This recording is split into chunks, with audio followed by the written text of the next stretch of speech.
We have arrived in the Lone Star State. Tom Leyden, joined by the lead writer from DetroitLions.com, Tim Twentyman. And the Lions are getting set for tomorrow's matchup with the Cowboys. And Tim, I want to get your thoughts on the quarterback. Matthew Stafford's going to be in the crosshairs. It's a homecoming. Will it be a happy homecoming for him? How well does he have to play? Well, I think he's got to play well. Now, Jim Caldwell said this week he doesn't have to play great, but he has to play well, and I agree with him. And look, that number's out there. You know it. Everyone else knows that they're 0-17.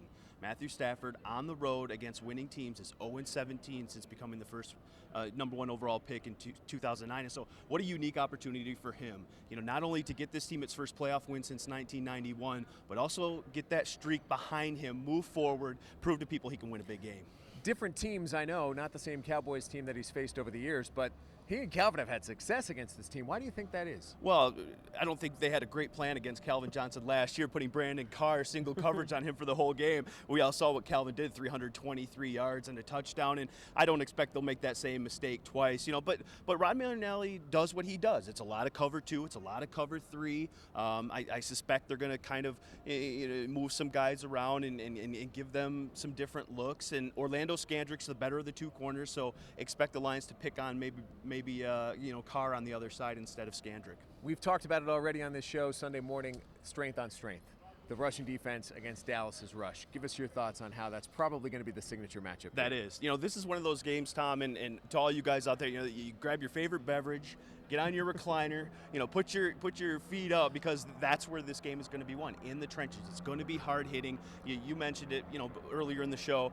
Dallas's #2 rushing offense versus Lions' #1 rushing defense. Whoever wins that battle, in my opinion, Tom, wins this game. All right, talking about the trenches, let's talk about number 98, Nick Fairley, back on the practice field this week. He's listed as doubtful.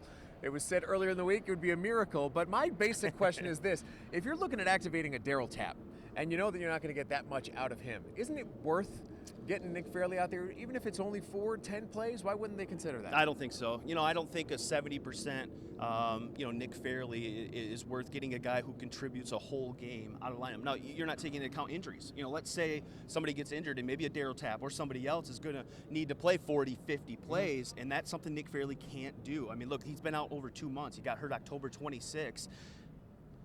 He's a 300-pound man. He's got to get back into shape. 290. He's got to thank you. He's got to get back into shape. He's got to get his wind up. What they did was they put him out on the field Thursday. They're testing that knee.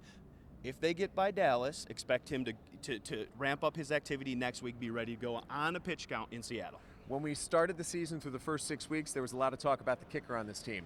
The good news is there hasn't been a lot of talk about the kicker, which means that Matt Prater's been doing his job. Not only an update on today and how we think he might do inside, but also you got some word that he'd like to stay here. Yeah, well, he loves domes. What kicker doesn't? And he didn't have a too tough an act to follow with how the Lions started, obviously, but he went through a stretch there where he was 18-20 after his first game. He's really consistent. He still isn't 30. You know, kickers, have we seen with Jason Hansen, can play a long time in this league, and so I think the Lions have found their guy. I really do, and I think Matt Prater appreciates what this organization did for him, swooping him up right away out of that suspension. He loves the locker room. He loves the teammates. He loves John Bonamego and the other special teams guys. Don't be surprised if Matt Prater signs fairly quickly in the offseason with Detroit.